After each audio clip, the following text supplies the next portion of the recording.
छोटा क्या हुआ नहीं तुमको? क्या प्रॉब्लम हो गया अचानक से? अच्छा हुआ तुम लोग आ गए। अरे अभी फोन आया कि बाहर जाने वाला था, कैंसिल हो गया। ऐसा क्या हुआ यार? इसे चेस्ट पेन हुआ और अचानक से बेहोश हो गया। देखिए ना इन्हें क्या हो गया है, और यहाँ पे ना कोई डॉक्टर भी नहीं आ रहा। बोले पहले दूसरे पेशेंट को चेक करेंगे, वहां से फ्री होंगे तब सर जी के पास आएंगे, लेकिन इतनी देर में अगर सर जी को कुछ हो गया तो?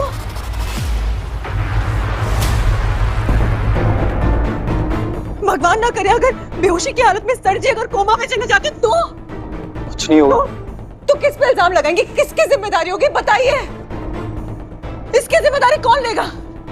इसकी जवाबदारी किसकी होगी? जवाब दीजिए मुझे सर जी। और अब तो झनक पागलों की तरह बर्ताव करने लगी है।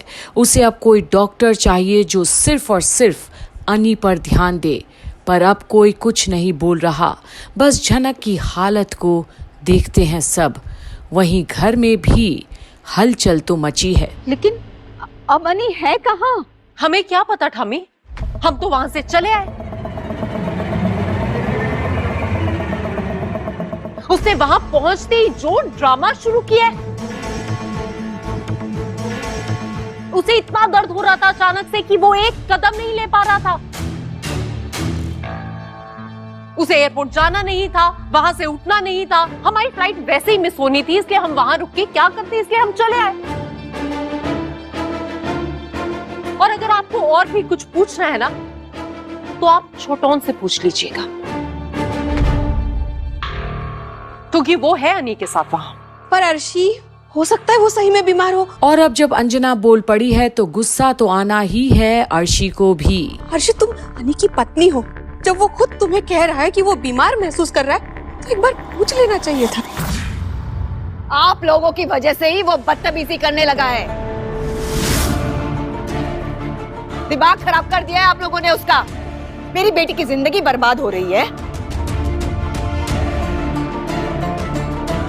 आप तो इसकी खुशी चाहते ही नहीं है, बस उस झनक को सर पे बिठा के रखा है। सृष्टि जी, अब आप मुझे बेवजह बेइज्जत कर रही है। बेवजह नहीं,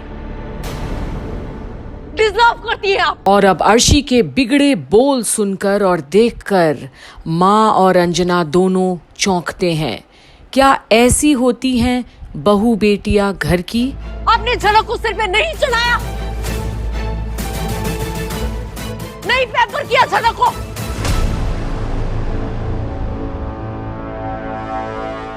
ये तो मेरा हक है ना।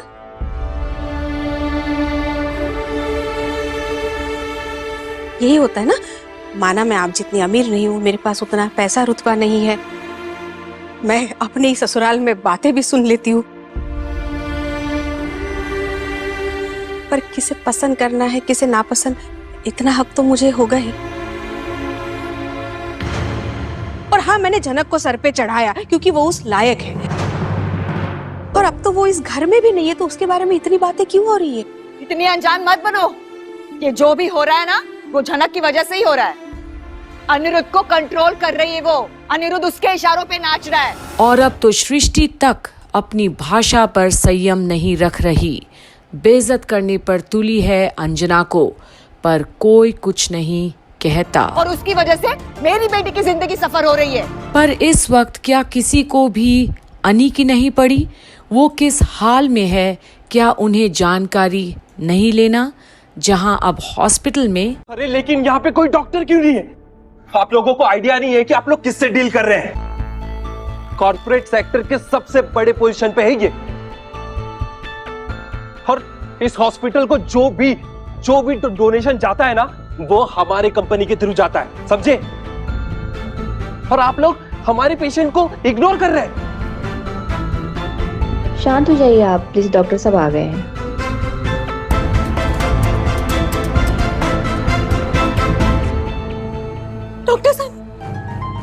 डॉक्टर साहब प्लीज देखिए ना, इन्हें क्या हुआ है? क्या हुआ है पेशेंट को? What's the problem? हमें कैसा समझ में आएगा? आप देख के बताएंगे ना, आप डॉक्टर हैं। प्लीज ना देखिए, प्लीज, ये आंखें नहीं खोल रहे। सर एक्चुअली अनी लंदन जाना था, आज उसकी फ्लाइट थी, और पिछले काफी दिनों से वो बहुत स्ट्रेस था। हमने सोचा काम वगैरह का स्ट्रेस होगा, पर इस सब पैकिंग में और अरेंजमेंट में वो बिजी हो गया। और आज जब हम लोग एयरपोर्ट जाने के लिए निकले तो इसे अचानक से गाड़ी में चेस्ट पेन होने लगा और सांस भी लेने को नहीं हो रहा था। और अब फाइनली डॉक्टर अनी को चेक करता है और अब ऐलान भी करता है। तो हमने सोचा खुली हवा में ले चलते शायद ठीक हो जाए, और इसकी तबीयत और बिगड़ गई, बेहोश हो गया ये। फिर हमने इसकी फ्लाइट कैंसिल की और यहाँ हॉस्पिटल लेकर आ गए। बिल्कुल सही किया आपने जो इन्हें यहाँ ले आए। अगर ये फ्लाइट में बोर्ड कर जाते तो बहुत बड़ी प्रॉब्लम हो जाती।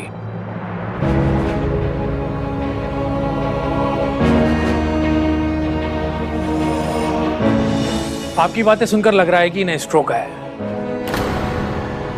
इनके कुछ टेस्ट करने पड़ेंगे और उनकी रिपोर्ट्स के बेसिस पर ही हम आगे का ट्रीटमेंट डिसाइड करेंगे। पर ये बेहोश क्यों है? इनके बेहोश होने की वजह क्या? मुझे झूठ मत बोलिएगा, सच सच बताइए क्या मैम, हुआ? टेस्ट के रिजल्ट्स आने के बाद ही हम कुछ बता पाएंगे। पर इतना तो बता सकते हैं ना, ये बेहोश क्यों है, आंखें क्यों नहीं खोल रही है? ये ठीक हो जाएंगे ना? आप मुझे इतना तो बताइए।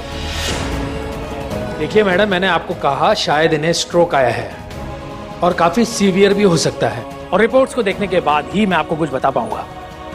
इसलिए हमें ट्रीटमेंट शुरू करने दीजिए और आपकी हर बात का जवाब मैं बाद में दूंगा। प्लीज आप शांति बनाए रखिए और हमें ट्रीटमेंट करने दीजिए। सर, आपको जो ठीक लगता है प्लीज आप कीजिए, लेकिन थोड़ा फास्ट प्लीज। ओके, अब साहिल। सर जी एक बार मेरी तरफ देखिए, आंखें खोल के। और अब एक रोती बिलखती झनक मिन्नतें करती है अनी से एक बार देख लेने के लिए उसकी ओर, पर अब अनी आंखें नहीं खोलता और अब तो झनक की जान ही निकल जा रही है जैसे। उसे कैसे भी करके अनी को बचाना है, ठीक करना है। बस एक ही गूंज है आज तो कायनात को जो स्वीकार करना पड़ेगा, झनक की पुकार। देखते रहिए आगे क्या होता है। क्या अनी बच पाएगा या होगा और भी सीरियस? यहीं कंप्लीट बॉलीवुड पर झनक की आने वाली सारी अपडेट्स में देखना ना भूलिएगा कि आगे आखिर होता क्या है।